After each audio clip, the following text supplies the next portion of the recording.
Hey guys, tonight we step quietly into a tale that's as strange as it is soothing, a place where time itself decides to nap under the trees. Picture this, you're walking through a sleepy kingdom where the air feels thick, like warm honey, and every sound seems to take its sweet time to arrive. A crow caws somewhere, but you only hear it a heartbeat later, as though the world's on a tiny delay. You probably won't survive this. Well, not in the sense of staying awake for very long, because this garden has a reputation. No one makes it through without drifting off, so, before you get comfortable, take a moment to like the video and subscribe, but only if you truly enjoy what I do here. And, since I always love seeing where this story finds you, drop a comment with your location and the time where you are. It's oddly comforting to know who else is drifting into dreams along with you. Now, dim the lights, maybe turn on a fan for that soft background hum, and let's ease into tonight's journey together.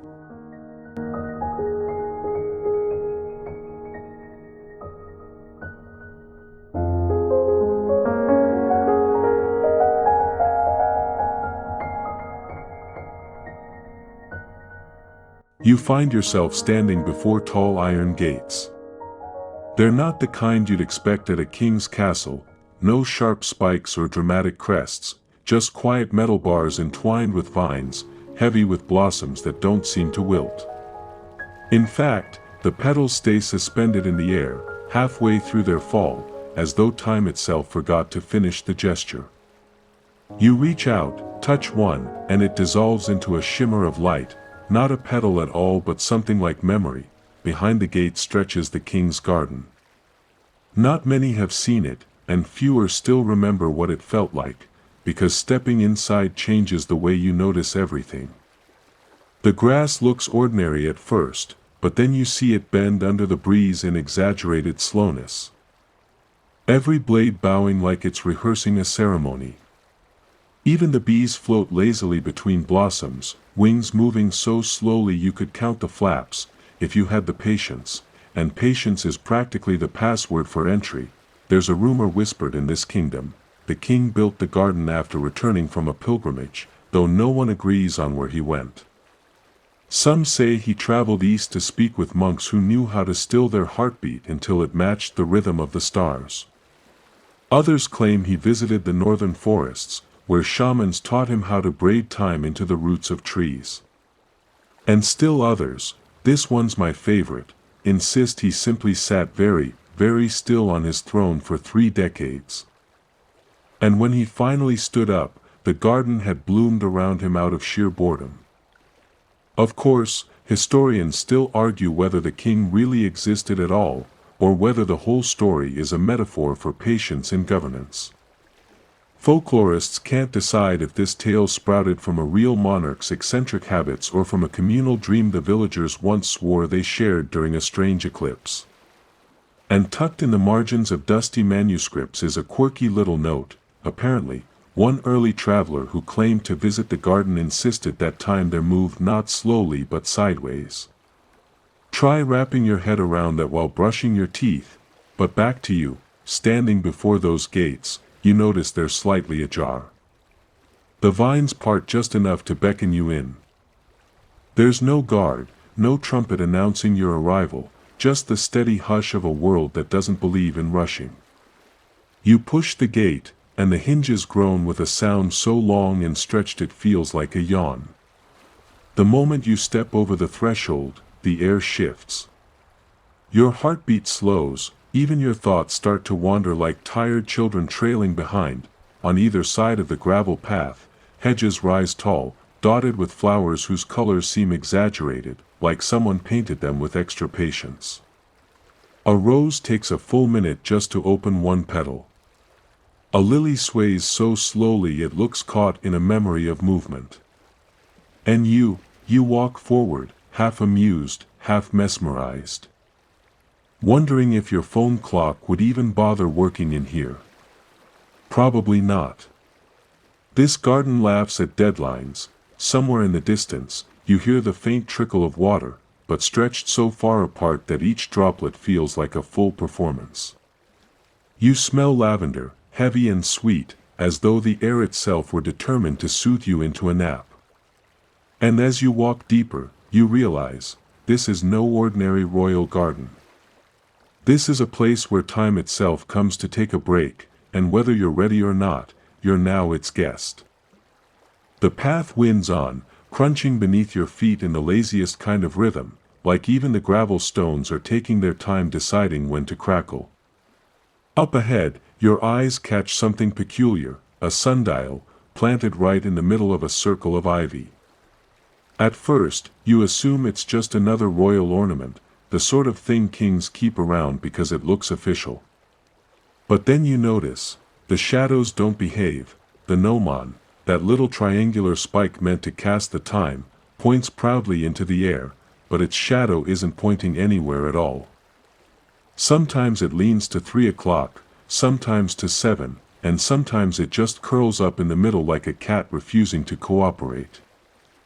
And the ivy, oh, the ivy, has climbed all over the sundial in coils, wrapping it like a crown of green snakes. The leaves twitch now and then, not from wind, but as though the plant itself is tapping its fingers, waiting for time to make up its mind. You crouch closer, and the strangest thing happens. The numbers carved into the sundial shimmer faintly, like they're breathing. You run your fingers across them, and they feel warm, warmer than stone has any right to feel. Then the ivy speaks. Not in words exactly, but in a kind of rustling tone, like a page turning very slowly. You can almost hear it sigh, time is not for you to command. Folklore says this sundial wasn't built by royal artisans but discovered in the ruins of an older, forgotten temple. Some say it once belonged to a goddess of patience, whose followers believed the true measure of time was not hours or days, but how deeply one could listen to silence. Others, less mystical, claim it's just a broken sundial the king dressed up with fancy vines to make himself look philosophical. Kings do love their branding, after all. Scholars still argue whether it's evidence of a lost pre-royal civilization or just a royal PR stunt. You know, the medieval version of slapping limited edition on a coffee mug. But standing there, watching the sundial's shadow ripple like a puddle, you can't help but feel it's alive. The shadow pulses, stretches, then contracts, like it's breathing with you. You take a deep breath, and the sundial exhales back. There's a strange comfort in it, like syncing up with something much larger, older, slower than yourself. Honestly, it's better than meditation apps. No subscription required, and then you notice something odder. The ivy blooms with tiny white flowers, and each blossom takes exactly 1 full minute to open a petal. You watch one slowly unfurl, hypnotized, the way you might stare at your microwave popcorn even though you know it's going to take forever. The longer you watch, the more you feel your own pace slowing down, your shoulders unclench, your thoughts stretch out, and even the memory of being in a hurry feels faint, like a bad dream you can't quite recall. There's an old traveler's note about this sundial.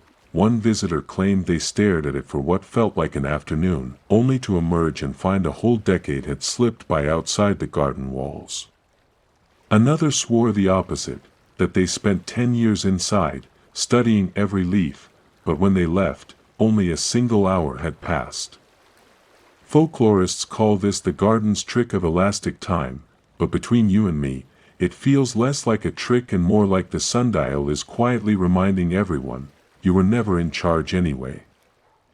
You finally step back, brushing off your knees, and glance once more at the sundial. Its shadow has stopped writhing. For a moment, it points perfectly at 12. High noon. Balanced, simple, serene.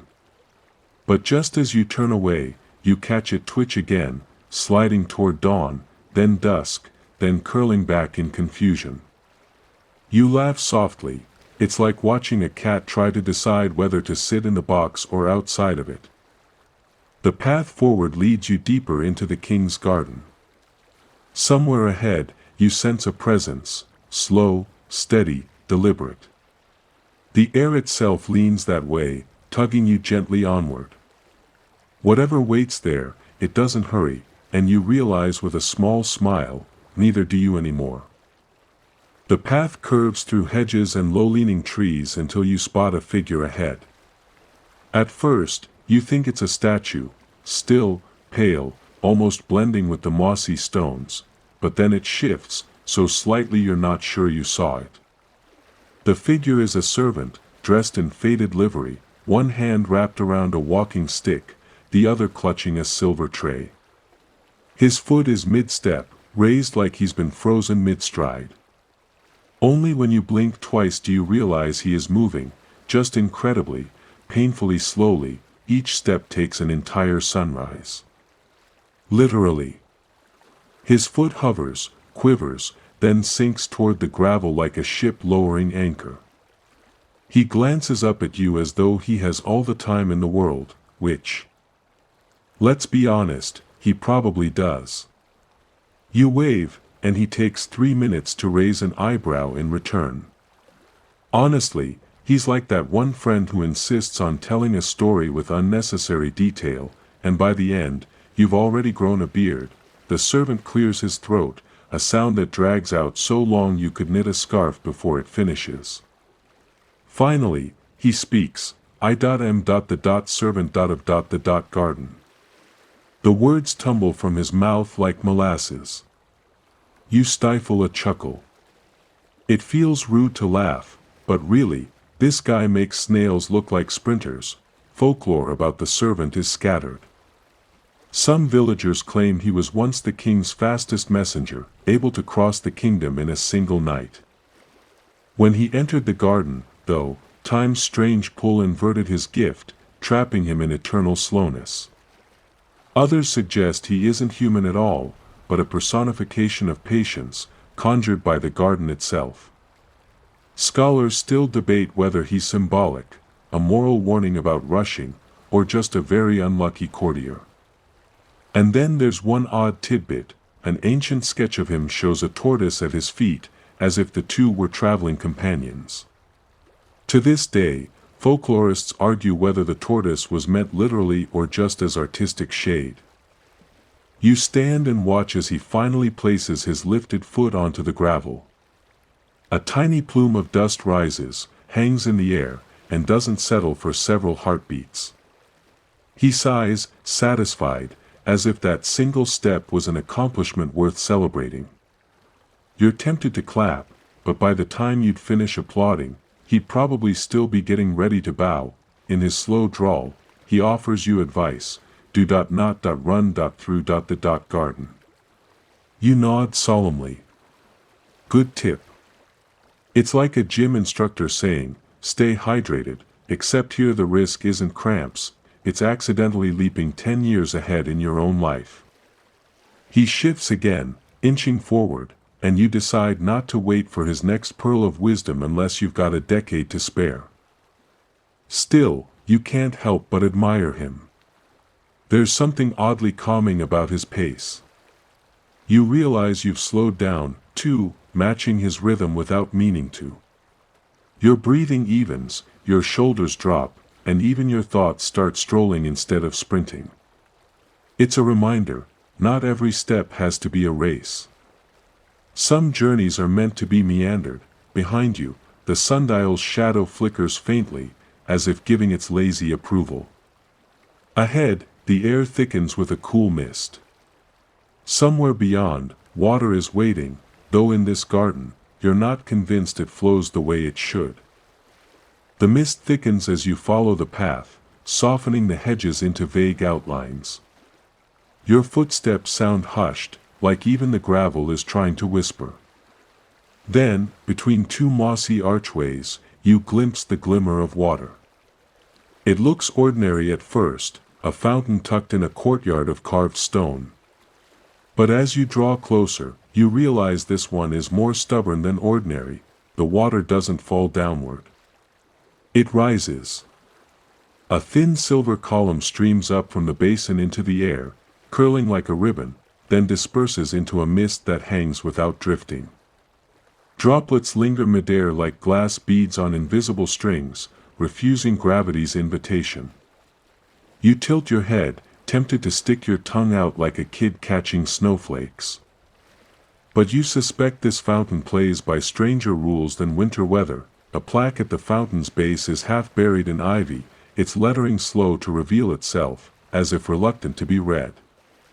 After brushing the leaves aside, you make out the words, "The Fountain of Stillness, where water learns patience." Which, honestly, sounds like something you'd find in a motivational office poster, right under a picture of a mountain at sunset. Legends about this fountain are plentiful. Some storytellers claim it was a gift from a wandering alchemist who wanted to capture the very essence of time pausing. Others argue it was always here, a natural spring that defied physics long before the king claimed it. Scholars, naturally, can't agree. Some suggest the effect is optical, an illusion caused by mirrored surfaces and mineral trickery. Others whisper about experiments with mercury and glass tubes.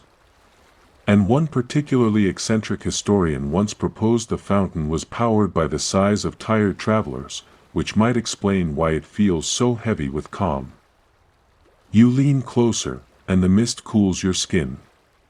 Each droplet seems to hum softly as it passes your cheek, like a lullaby too faint to catch but steady enough to calm. It's absurdly soothing, the kind of sound you'd pay a spa to pipe in through hidden speakers. Except this is free, well, unless the king charges admission, which, let's face it, he probably does. A joke sneaks into your mind. Imagine trying to wash your hands here. You dip them into the basin, and the water would politely refuse to land. Soap bubbles would just hover in place, mocking your attempt at hygiene. Not exactly pandemic friendly, but something strange happens as you watch the rising stream. For a moment, the droplets seem to freeze entirely, suspended mid-climb. The courtyard grows unnaturally quiet, as if even the birds perched nearby are holding their breath. You realize the fountain isn't just showing you water, it's teaching you stillness. The longer you stand here, the more your body agrees. Your pulse slows. Your thoughts stop darting around. You feel settled. Folklorists note a curious footnote about this fountain. Once every 100 years, the stream supposedly reverses, falling down like an ordinary waterfall. They say whoever witnesses this rare event is granted the gift of perfect memory, able to recall every detail of their life. But others argue the opposite, that it grants perfect forgetting. A blessing for those weary of too many yesterdays. To this day, no one agrees which gift is true, though personally, you suspect the fountain just likes to keep people guessing. You linger a little longer, entranced by the stillness, until a soft sound pulls you away.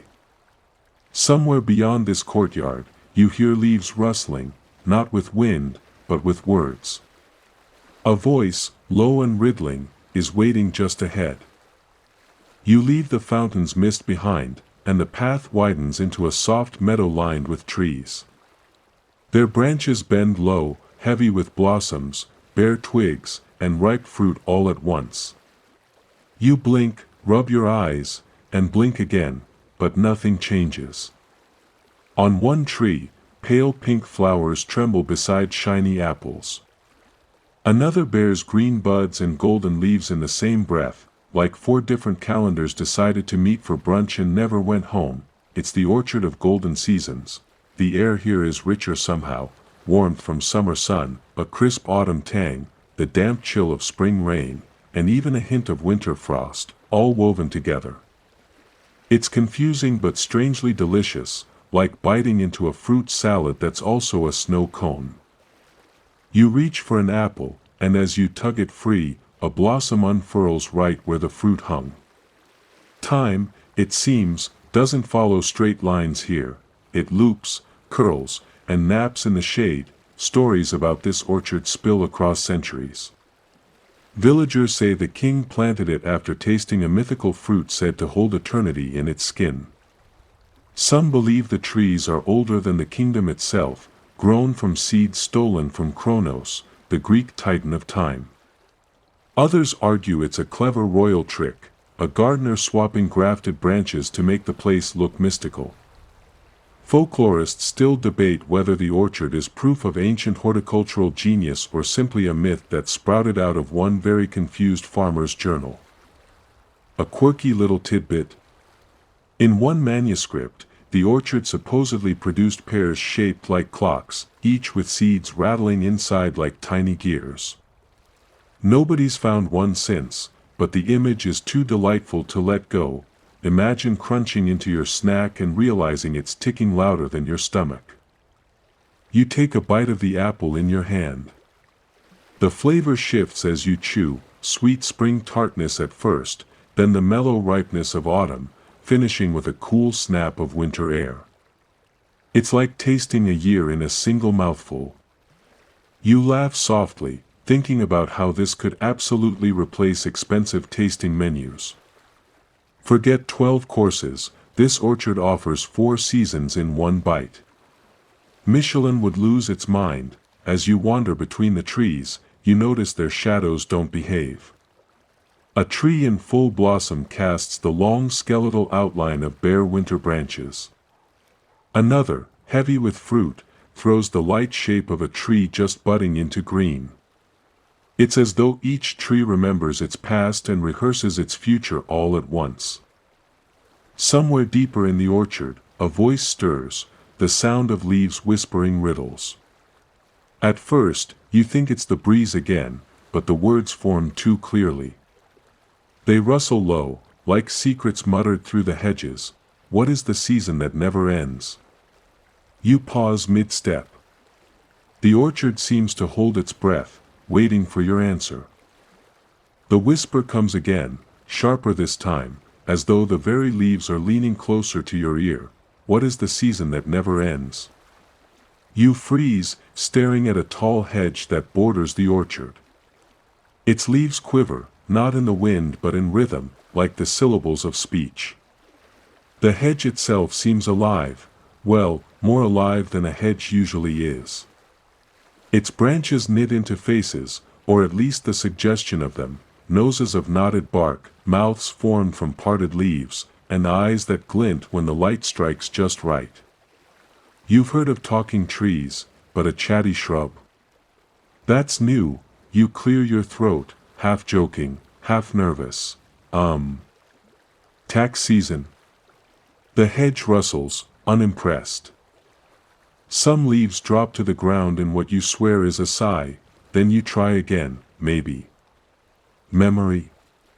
The hedge's branches shiver approvingly, as though you've passed some kind of test. Its voice grows clearer now, carrying a texture like parchment being crumpled. The garden remembers. The king remembers. You must, too. Folklorists disagree on this peculiar hedge. Some claim it was planted by the king himself after returning from distant lands, a living oracle meant to remind him of the past. Others insist it predates the kingdom, its roots entwined with the bones of ancient storytellers who refused to stay silent. And one eccentric historian, bless his creative soul, swore the hedge was grafted from the hair of a giant, trimmed regularly so it wouldn't complain too much. Scholars still debate whether the hedge serves as guardian, prophet, or just a very opinionated landscaping choice. You lean closer, and the hedge lowers its leafy face to yours. Its riddles tumble out in fragments, like pieces of overheard conversations from centuries long gone. You catch whispers about forgotten rulers, lost festivals, a parade of dancers who never stopped marching. For a second, you wonder if the hedge is actually gossiping. Honestly, it sounds exactly like an elderly relative cornering you at a reunion, lots of half-remembered tales, delivered with unnecessary detail, and ending with, of course, I might be wrong. And yet, you feel a chill of recognition. One riddle lingers: what grows older the longer it waits, but never dies? You mull it over. Time. Patience. Laundry left in the washer. The hedge cackles softly at your hesitation, scattering petals like applause, then, as if satisfied, it withdraws. Its leaves fold inward, sealing its mouth shaped shut, until it's just an ordinary hedge again, if you can call anything in this garden ordinary. The silence that follows is thick but not unfriendly, like the pause after a good story when everyone leans back to let it settle. You step past the hedge, still thinking about its riddles, when a new sound catches your ear, a faint scraping, rhythmic and deliberate, as though something small is dragging itself across stone. You turn, squint, and spot a gleam moving slowly toward you. At first you expect another servant, but no, this messenger travels on a very different schedule. A snail, its shell shimmering like polished bronze, glides steadily along the path. Balanced atop its back is a scroll of leaves, rolled neatly and tied with a ribbon of grass. The king's herald has arrived. The snail inches toward you with an air of importance, as if this whole pace of molasses thing were intentional. Its shell gleams faintly gold in the dappled light, etched with spiral markings that look suspiciously like calligraphy. You crouch down to eye level, and the snail pauses dramatically, as if to say, "Yes, I'm majestic, take it all in." Honestly, it has more stage presence than half the people you know. Balanced on its back, as promised, is a scroll made not of parchment but of layered leaves pressed together, stitched with spider silk. The ribbon of grass binding it looks too delicate to survive travel, yet here it is, perfectly intact. You reach out gingerly. The snail extends its antennae like ceremonial trumpets. And you swear you hear a faint tada. In your head, you untie the ribbon, unroll the scroll, and the words reveal themselves in shimmering ink. No quill marks, no handwriting, just shapes appearing like dew. The decree reads, "To those who wander the garden, time bends not to haste, but to those who listen, carry slowness as crown, or lose yourself as shadow." Poetic. A little ominous. And exactly the kind of thing a king would write if he had a flair for drama.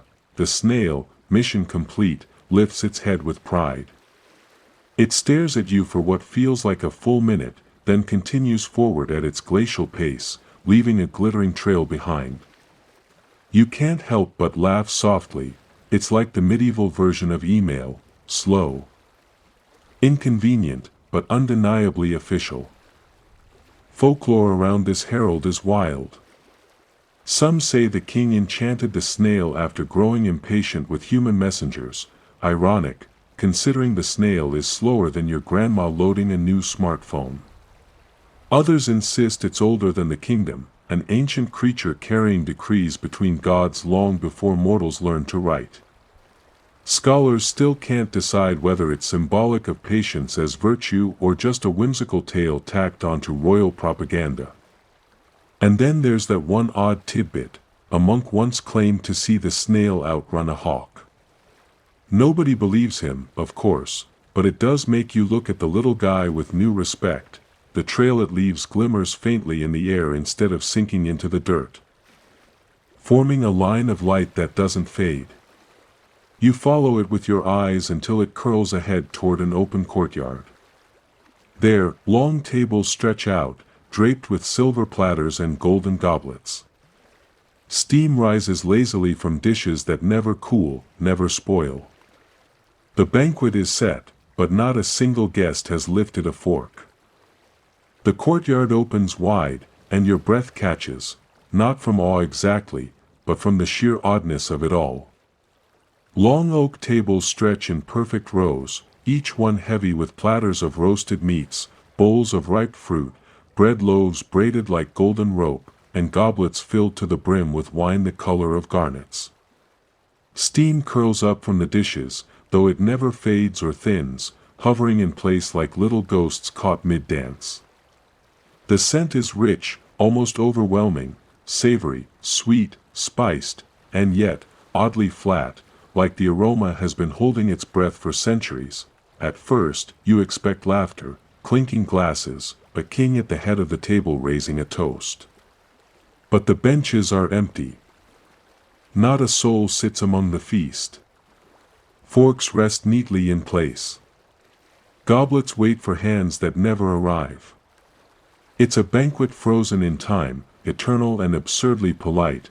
You wander closer, your footsteps echoing softly. The food looks perfect, untouched. A pear gleams as though waxed, but when you poke it, the skin gives, real, ripe, ready. A roast goose glistens with herbs, its skin still crackling faintly, though the sound stretches out into eerie slowness, like applause in a dream. You half expect it to wink at you and ask for a pension. Theories about this feast vary. Villagers whisper that the king held a grand banquet the night he unveiled the garden, but when the first toast was raised, time simply decided to stop. The guests, frozen mid-breath, eventually dissolved into memory, leaving only their meal behind. Others argue the feast is enchanted, a lure meant to tempt wanderers into sitting down, because once you eat, you're bound here, stuck forever in the garden's rhythm. Scholars still argue whether it's allegory for gluttony, hospitality, or just a royal chef with too much ambition. And one odd tidbit. A single account describes a traveler who swore he heard the bread humming hymns when no one was looking. Folklorists are still stumped on that one. You lean over a goblet of wine. Its surface trembles faintly, as if the drink is eager to be sipped. The scent is rich and heady, promising comfort, laughter, warmth, all the things a feast should bring. And yet, something stops you. The silence around the table is too heavy. It's like sitting down at a party where every guest ghosted but forgot to cancel the catering. You imagine the scene frozen mid-toast, courtiers with mouths open in cheer, servants balancing trays, jesters caught with jokes half-finished. Maybe their voices still float here, trapped in the steam, whispering stories in tones too slow for your ear. It's unsettling, but not frightening. More like stepping into a paused movie and realizing no one remembered to hit play again. Your stomach growls, but you push the thought aside. If fairy tales have taught you anything, it's this: never eat the food that looks too good to be true.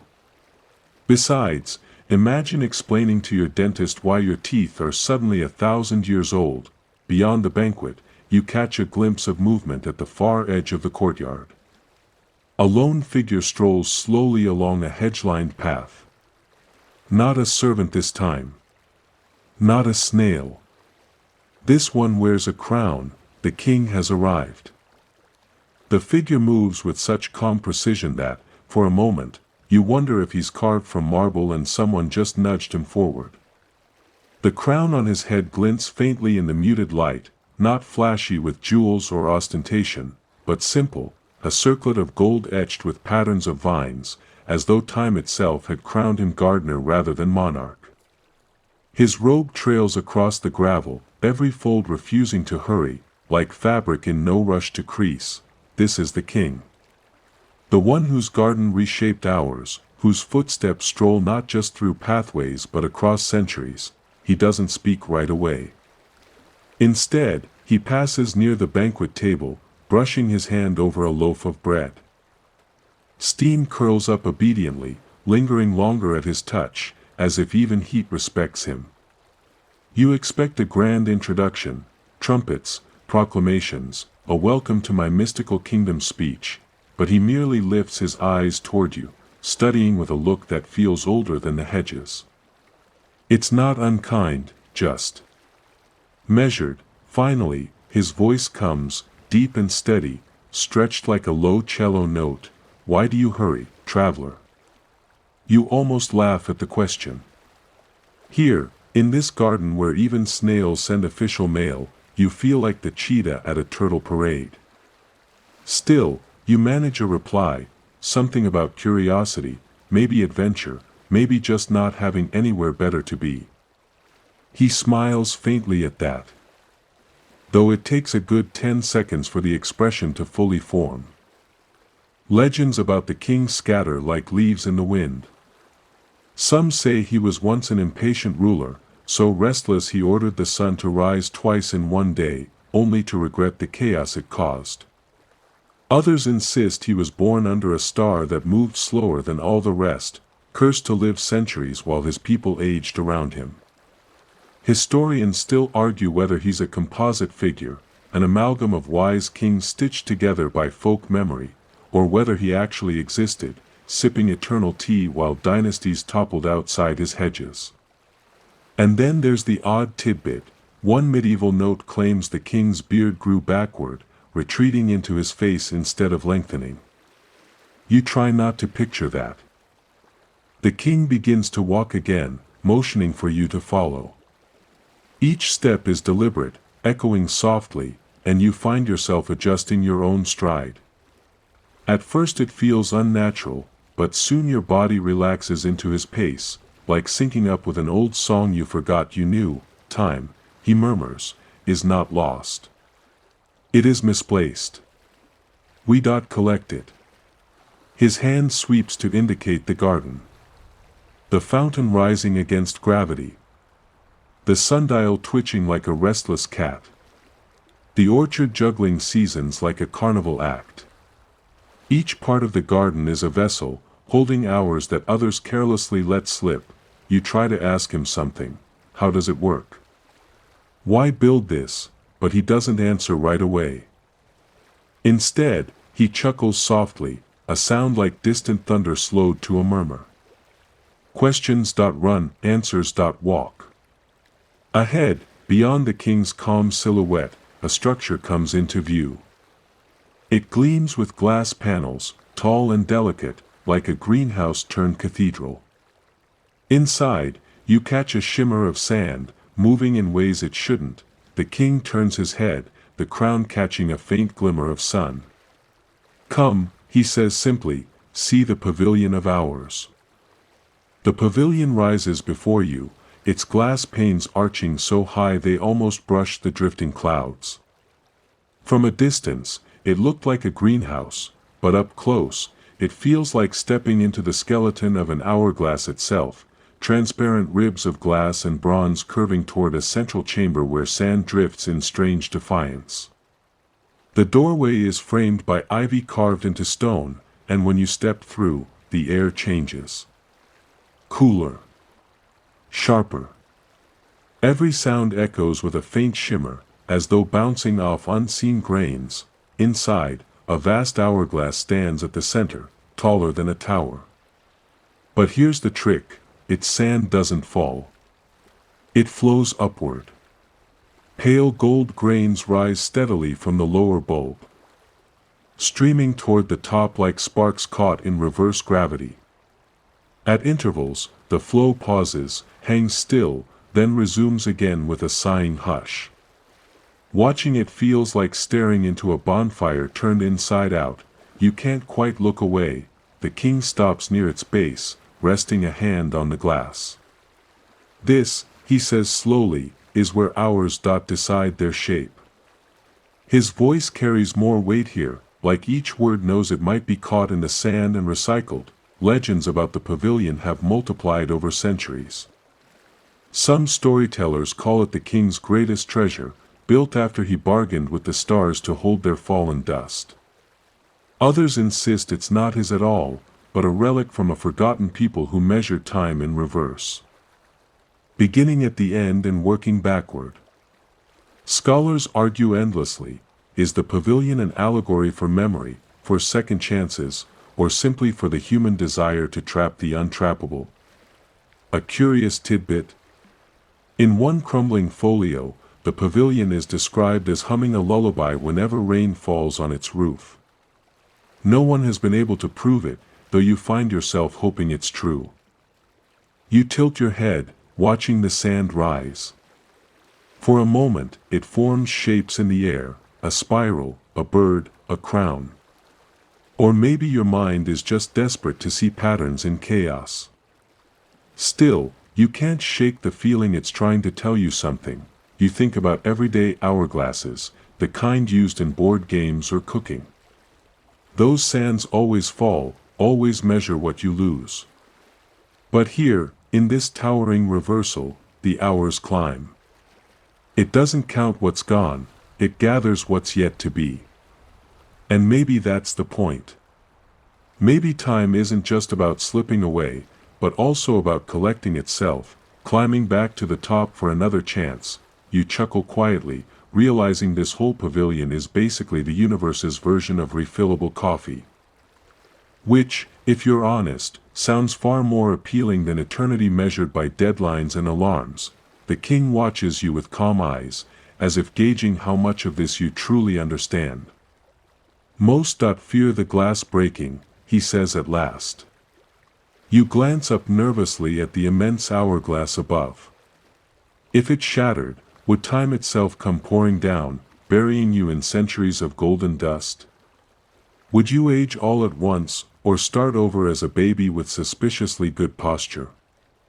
Folklorists can't agree, some call it apocalypse, others call it rebirth. Personally, you prefer not to find out today.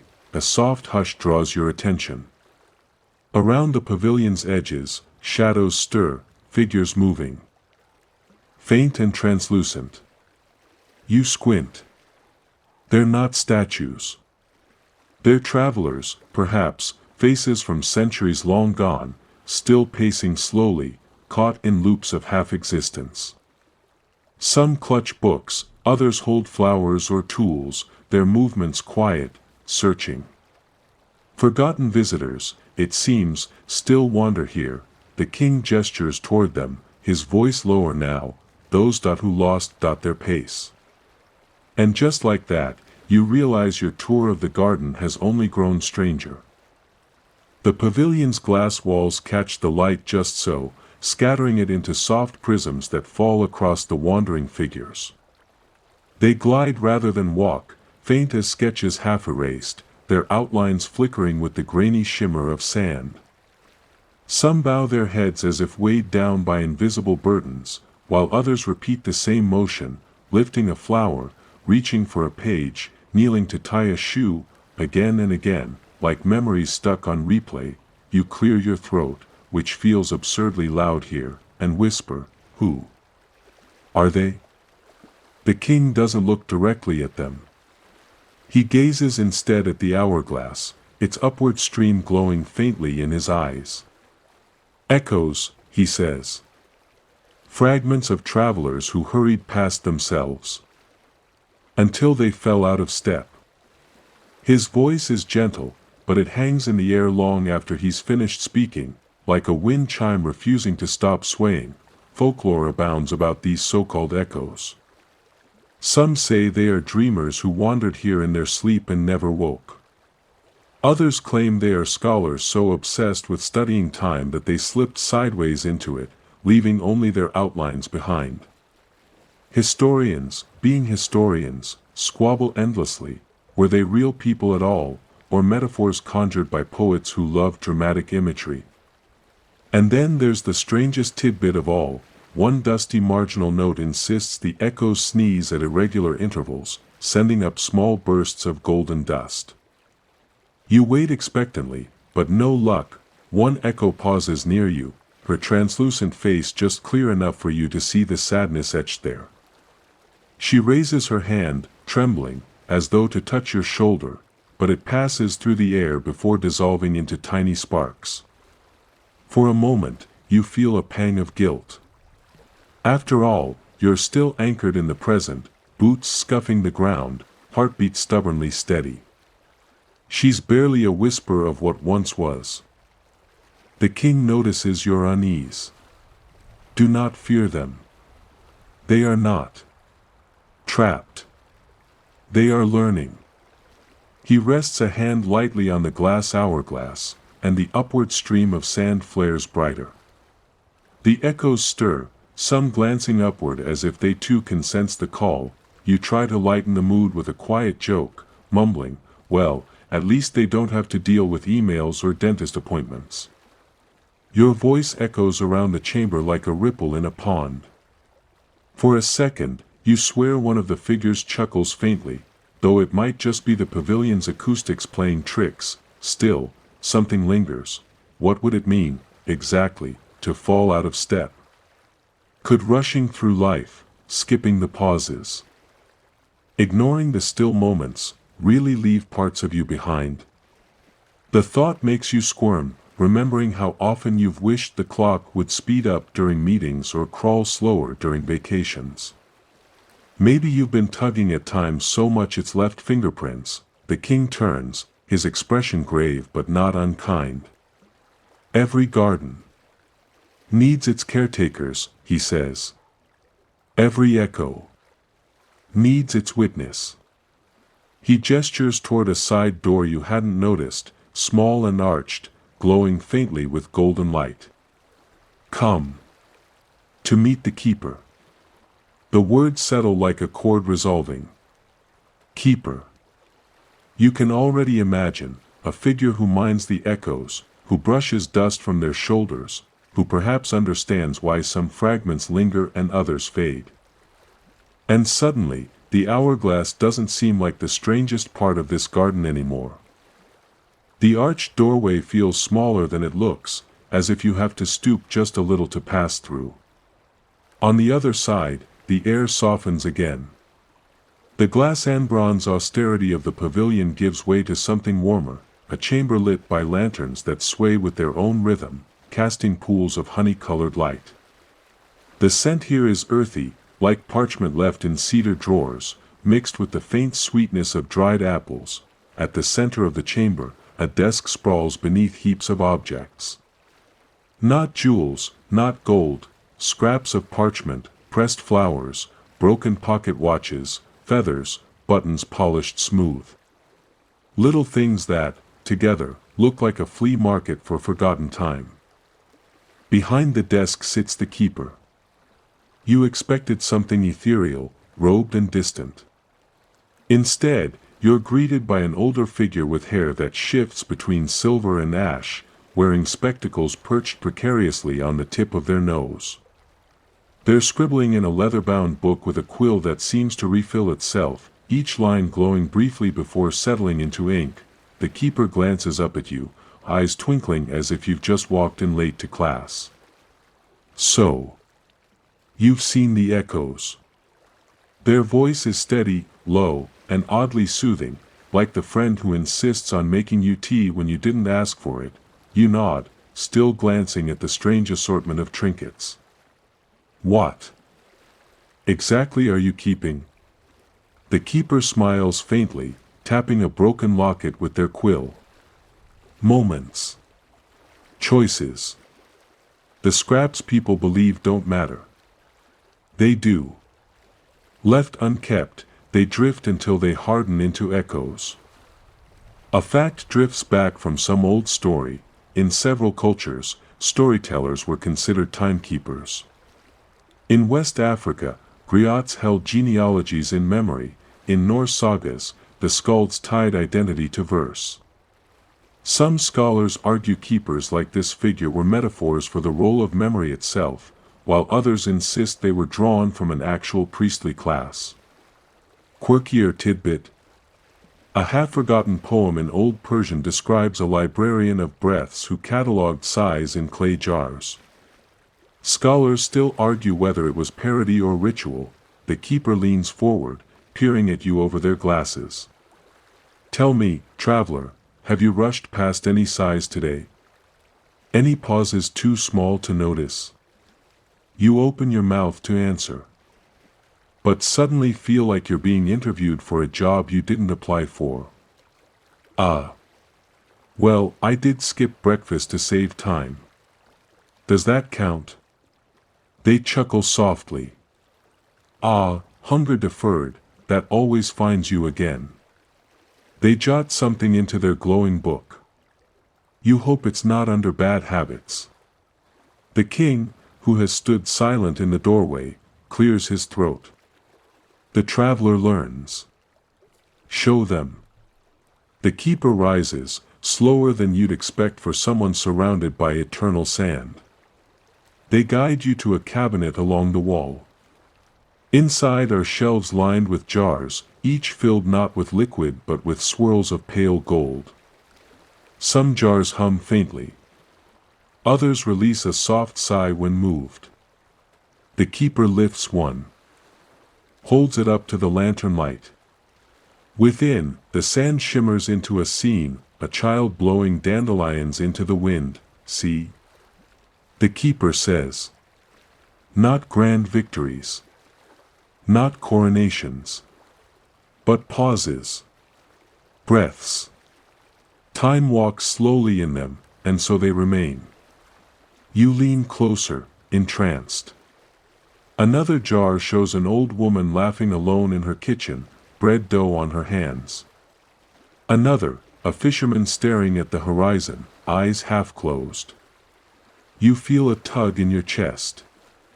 These aren't moments from legends. They're the kinds of seconds you've ignored, scrolled past, brushed aside. You laugh under your breath, though it comes out shakier than you expect. So, you're basically running the world's coziest lost and found.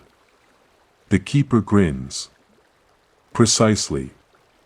Though some prefer to call it preservation. And you realize, with a shiver and a smile, that you're standing in a library of time itself, one that values the seconds no one else remembers. The jars seem endless, stacked high into shadowed alcoves. Their golden swirls pulse faintly, like fireflies bottled mid-glow. You follow the keeper deeper into the shelves, your footsteps muffled by the dustless floor. Every so often, one jar trembles as you pass, as though recognizing something in you. The effect is unsettling, like walking through a museum where the portraits lean forward to make eye contact. You pause near a particularly large jar. Inside, an image flickers, a group of children chasing each other through tall grass, the blades shimmering like green fire. One child falls, scrapes a knee, then bursts into laughter instead of tears. The whole moment repeats, over and over. That, the keeper says, was nearly lost. It carried no weight to the one who lived it. But the garden insisted we keep it. Folklorists have long debated whether such jars were symbolic or literal. Were they metaphors for collective memory, or actual vessels tended by mystics? Oddly enough, an Egyptian inscription describes sealed vessels of days, while a medieval friar once claimed that angels bottled the sighs of monks. Quirky detail, one scholar proposed the jars were just elaborate perfume bottles. Historians can't agree if that was genuine theory or someone running out of grant money. You touch the glass of the jar lightly. It feels warm, as though the memory itself generates a pulse. You mutter, so I could end up in one of these if I slow down. The keeper raises an eyebrow, lips twitching in a smile. Not if. When. No one escapes the shelves, dear traveler. But you may choose what is kept. The idea rattles you. You think about your own day, rushing through breakfast, scrolling your phone, waiting impatiently for something more interesting. Did you let a jar slip past without noticing? Did one of your own sighs already drift here? You crack a half joke, mostly to steady yourself. Well, hopefully my jar won't just show me losing socks in the laundry. The king finally speaks again, his voice resonant, patient. Even that has meaning. A sock lost reminds you the pair was once whole. You blink, then laugh softly. Profound wisdom. From footwear. The keeper actually snorts at that, scribbling something in their glowing book, perhaps under wry remarks made by nervous travelers. The shelves open into a small alcove, where a single jar rests alone on a pedestal. This one isn't glowing golden. Instead, its contents are dim, like ash stirred in water. The keeper's face turns serious. Some jars are fragile. They hold pauses too faint, too easily erased. You lean closer. Inside the jar, an image struggles to form, a figure at a garden gate. Pausing as though waiting for someone who never arrived. The moment fades before you can see more, the keeper rests their hand gently on the jar. This is why the garden must endure. To protect even the quietest instants. To remind us that every step, every hesitation, writes itself into time. The air thickens with silence, the kind that makes you acutely aware of your own heartbeat. And in that silence, you feel something stir, the sense that perhaps one day, the pause you're living right now, the quiet of standing here, watching, will shimmer its way onto a shelf, and honestly, you wouldn't mind being kept like that. The keeper leaves the dim jar behind and guides you back toward the lantern-lit desk, quill still glowing faintly in the open book. The king follows with the patience of someone who has walked this path too many times to rush it. You've seen the jars, the keeper says, voice like soft gravel, but there is more than watching. You must decide what to keep for yourself. Your stomach flips. Great, it's test-taking time and you didn't study. You half expect a multiple-choice quiz with answers like, childhood laughter, B, smell of rain, C, that time you fell asleep on the bus and woke drooling. Instead, the keeper places a small hourglass before you. The sand inside doesn't fall steadily. It drifts in slow, unpredictable swirls, sometimes pausing mid-air as though gravity has lost interest. The frame is carved from pale wood, etched with symbols you almost recognize but can't place. Hold it, they instruct. And think of a moment you don't want the garden to lose. Your hand trembles as you lift the hourglass. It's surprisingly warm, humming faintly like a phone buzzing in silent mode. You close your eyes, reaching for something worth keeping. Not the big, dramatic moments, graduations, victories, heartbreaks. Something smaller. You remember an afternoon years ago, sitting by a window as rain tapped the glass, a mug cooling in your hands, the silence carrying more comfort than any words. The hum intensifies, as if the hourglass approves. The sand shifts into a soft glow, then settles. When you open your eyes, the keeper is watching with a satisfied nod. It will rest in the shelves, they say. Safe. Eternal.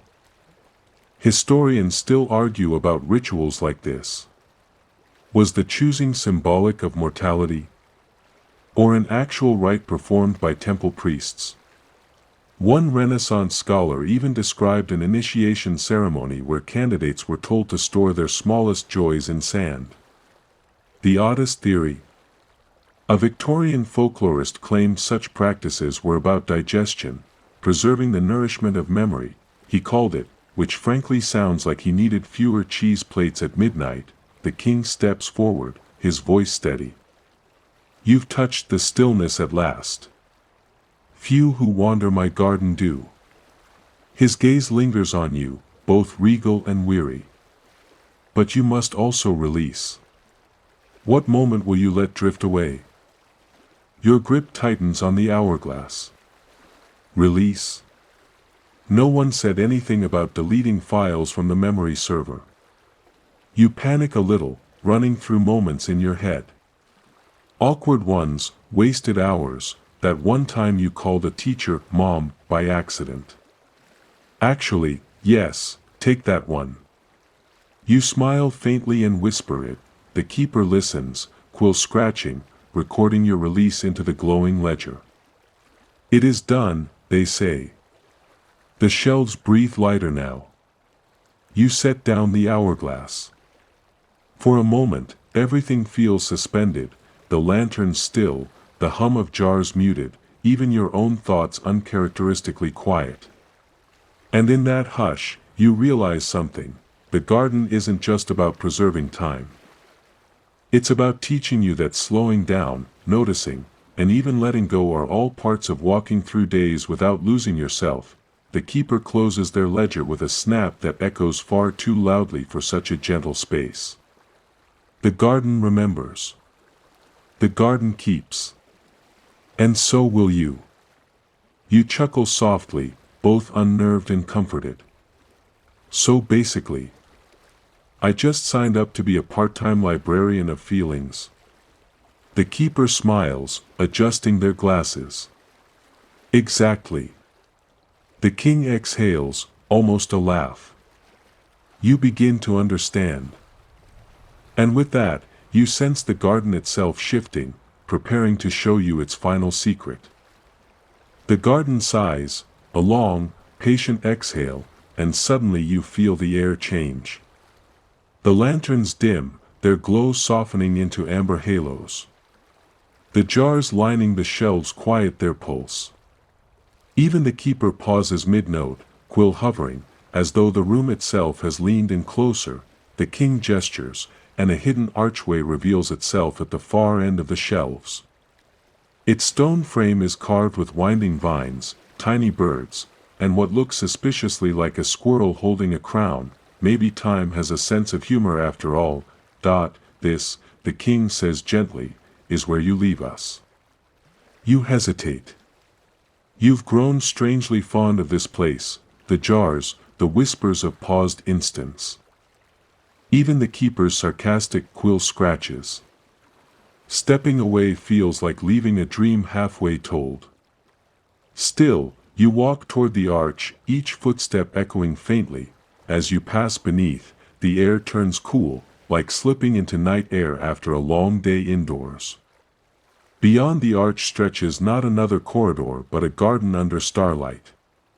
Grass glows faintly silver, and every flower seems caught in slow motion, petals trembling but never quite falling.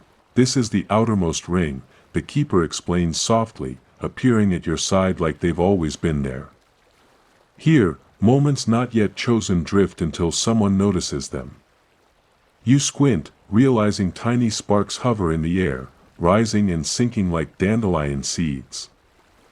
Each spark is a memory waiting to be bottled, a pause waiting to be noticed. You reach out instinctively, but your hand passes through one, leaving only a cool tingle. Not yours, the keeper murmurs. But there will always be new ones. Historians still bicker over whether this imagery, an eternal star garden of moments, was meant literally or symbolically. Some say it represented the Milky Way itself, others believed it was a metaphor for the soul's continuity. Quirkiest theory. A Scandinavian folklorist swore it described fireflies, and spent 20 years trying to prove they were cosmic record keepers. Scholars never agreed, but the story lives on. The king lingers at the arch, not crossing. The garden never truly ends, but each visitor does. Go now, carry its stillness. Slow the hours you hurry through. Notice the rain, the laughter, the socks you lose. You grin despite yourself, shaking your head. Still with the sock thing. Ha! The king smiles, but does not answer. The keeper closes their book with finality. Time walked slowly here because you slowed with it. That is all it asks. You take a last look at the shelves, the golden jars, the keeper's endless notes, and the quiet patience of the king. Then you step forward into the garden under stars, the air heavy with silence that feels more comforting than any lullaby. The arch behind you fades like mist, leaving you alone with starlight, the faint hum of memory, and the steady, calming beat of your own steps carrying you home.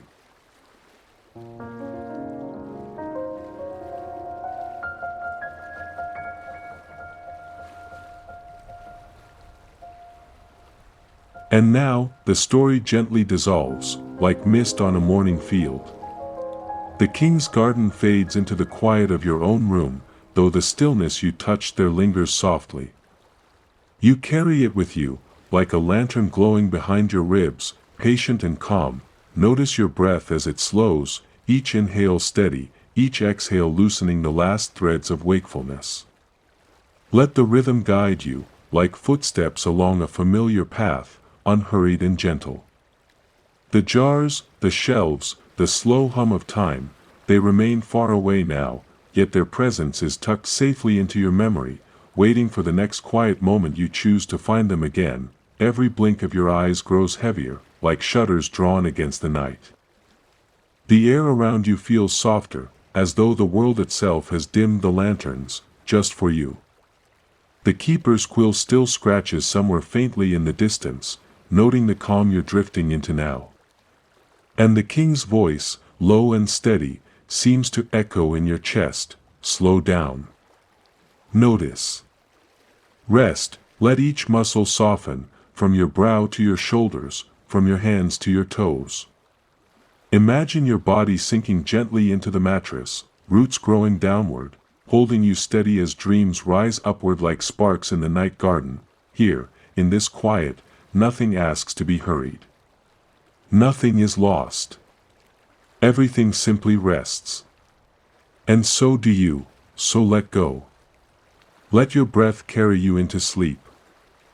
Let the jars of the garden flicker softly in your mind, fading into starlight, fading into peace. Good night, traveler. Sweet dreams. Dreams. Dreams. Dreams.